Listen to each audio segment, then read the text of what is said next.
माननीय, मैं सबको बोलता हूँ, सबके लिए बोला हूँ, सबके लिए बोला हूँ। रिकॉर्ड में नहीं जाता कुछ भी, क्यों सदन में व्यस्त है। माननीय विदेश मंत्री जी। Speaker sir, I rise to apprise this august House of certain recent developments pertaining to Bangladesh. As honorable members are aware, India-Bangladesh relations have been exceptionally close for many decades over many governments. Concern about recent violence and instability there is shared across the political spectrum. Speaker sir, since the election in January 2024, there has been considerable tension, deep divides, and growing polarization in Bangladesh politics. This underlying foundation aggravated a student agitation that started in June this year. There was growing violence, including attacks on public buildings and infrastructure, as well as traffic and rail obstruction. The violence continued through the month of July. Throughout this period, we repeatedly counseled restraint and urged that the situation be diffused through dialogue. Similar urgings were made to various political parties, political forces with whom we were in touch. Speaker sir, despite a Supreme Court judgment on 21 July, there was no let-up in the public agitation. Various decisions and actions taken thereafter only exacerbated the situation. The agitation at this stage coalesced around a one-point agenda, that is that Prime Minister Sheikh Hasina should step down. On 4th August, events took a very serious turn. Attacks on police, including police stations, and government installations intensified even as overall levels of violence greatly escalated. Properties of individuals associated with the regime were torched across the country. What was particularly worrying was that minorities, their businesses and temples also came under attack at multiple locations. The full extent of this is still not clear. Speaker sir, on 5th August, demonstrators converged in Dhaka despite the curfew. Our understanding is that after a meeting with leaders of the security establishment, Prime Minister Sheikh Hasina apparently decided to resign. At very short notice, she requested approval to come for the moment to India.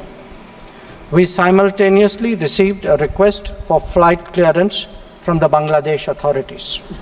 She arrived yesterday evening in Delhi. Speaker sir, the situation in Bangladesh is still evolving. The Army Chief, General Waqar-uz-Zaman, addressed the nation on 5th August. He spoke about assuming responsibility and constituting an interim government. We are in close and continuous touch with the Indian community in Bangladesh through our diplomatic missions. There are an estimated 19,000 Indian nationals who usually live there, of which about 9,000 are students. The bulk of the students, however, have already returned to India in the month of July on the advice of the High Commission. In terms of our diplomatic presence, in addition to the High Commission in Dhaka, we have assistant High Commissions in Chittagong, Rajshahi, Khulna and Sylhet. It is our expectation that the host government will provide the required security protection for these establishments. We look forward to their normal functioning once the situation stabilizes. Speaker sir, we are also monitoring the situation with regard to the status of minorities. There are reports of initiatives by various groups and organizations to ensure their protection and well-being. We welcome that. We welcome that and will naturally remain deeply concerned till law and order is visibly restored. Our border guarding forces have also been instructed to be exceptionally alert in view of this complex situation. Speaker sir, in the last 24 hours, we have been in regular touch with the authorities in Dhaka. This is the situation as of now. I seek the understanding and support of the House in regard to sensitive issues regarding an important neighbor on which there has always been strong national consensus. Thank you.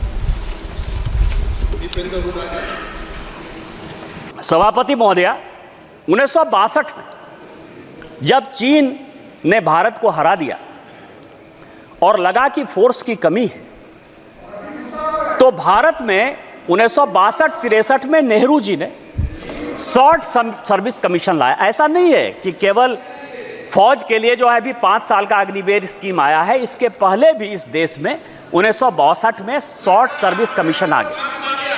और short service commission के बारे में मैंने सारे debate parliament के, लोकसभा, आपको मैं बताऊं कि जो अफसर ज्वाइन करते हैं उनकी नौकरी 5 साल से 10 साल होती है और अब वो 14 साल हो गई है। शॉर्ट सर्विस कमीशन में आज तक किसी पॉलिटिकल पार्टी ने लोकसभा या राज्यसभा में या सदन के बाहर कोई क्वेश्चन नहीं किया कि यह शॉर्ट सर्विस कमीशन क्यों होगा। सर्विस तो एक ही है ना। आर्मी में भी जो अफसर के ग्रेड के लोग हैं, एक ग्रेड ऐसा है जो परमानेंट चलता है, दूसरा ग्रेड ऐसा है जो शॉर्ट सर्विस कमीशन में 10 साल के लिए चलता है। किसी पॉलिटिकल पार्टी ने आज तक कोई क्वेश्चन नहीं किया। क्वेश्चन आज हो रहा है, और आज हो रहा है क्यों? करे कोई भरे कोई। मैं आपको बताऊं कि मैं ये 1992-93 का 92-93 का कमिटी ऑफ एस्टीमेट का रिपोर्ट लेकर आया हूं। यहां रिपोर्टें आती हैं, बनती हैं, चली जाती हैं। आपको आश्चर्य होगा सभापति महोदय कि 1966 में, ये पूरे सदन और पूरे देश को जानने वाली बात है, रिपोर्ट से लेकर आया हूं मैं, कोई भारत सरकार का कोई कागज लेकर नहीं आया। 1966 में इंदिरा जी आर्मी के रिक्रूटमेंट पर सीलिंग लगा दी। ये सबके समय, और ये डिपोजिशन में सेक्रेटरी डिफेंस ने कमिटी ऑफ एस्टीमेट को हेड कांग्रेस पार्टी के मनोरंजन भक्त कर रहे थे, मैं नहीं कर रहा था। 66 में सीलिंग लग गई। सीलिंग लगने के बाद आप पूरे दुनिया को बताते हो कि हमारे यहां इतनी ही आर्मी रहेगी, इतनी ही नेवी रहेगी, इतनी ही एयरफोर्स रहेगी। आप सीलिंग लगा दो और आप हमको कहो कि अब इसका रिक्रूटमेंट कैसे होगा, आप यदि फोर्स को बढ़ाना चाहोगे। दूसरा, इस सीलिंग के बाद उसी कमेटी की रिपोर्ट है 1975 में और 1989 में, 2 रिपोर्ट, 2 कमेटी इन्होंने और बनाई कि आर्मी को यंग कैसे रखा जाए। और मैं आपको बताऊं, छोटा सा उदाहरण यह है कि शॉर्ट सर्विस कमीशन भी जब बनाया गया था, उस शॉर्ट सर्विस कमीशन में भी पूरे यूपीएससी में, राज्य में, सभी जगह रिजर्वेशन दिया गया था। और उसका प्रभाव यह था, सभापति महोदया, मैं आपके माध्यम से गौरव गोगोई को बताना चाहता हूं कि इस देश के जो होम सेक्रेटरी हुए वीके दुग्गल, वो भी एसएसबी के ही रिक्रूटमेंट थे, शॉर्ट सर्विस कमीशन से आए और उसके बाद वो आईएएस बने। आज अग्निवीर पर 75 में कमेटी बनी, 89 में कमेटी बनी, और इन्होंने मैन पावर के लिए एक्सपर्ट कमेटी बनाने के बाद यह कहा कि आपको 5 साल और 7 साल के लिए, 1975 की बात है, ध्यान रखिएगा सभापति महोदया, 1975 से लेके आज तक 2019-20 तक लगभग 40 साल 45 साल तक जो रिपोर्ट है वो गड्ढे में रही, खाते में रही, मैन पावर की कमी रही, ना आर्मी में आदमी रहा, ना नेवी में आदमी रहा, ना रिक्रूटमेंट सबको अच्छा हुआ। आज यदि वो रिपोर्ट आर्मी के कहने पर इंप्लीमेंट हो रही है, तो आप युवाओं को देश के साथ जोड़ने के लिए काम कर रहे हो कि आप हमारे यहां अफगानिस्तान, बांग्लादेश, पाकिस्तान की जो स्थितियां हैं, जिस तरह से अराजकता हो रही है, जिस तरह से रिजर्वेशन के खिलाफ सारे लड़के रोड पर आ रहे हैं, उस तरह का रोड ला रहे हो। आप जनता को क्यों गुमराह कर रहे हो?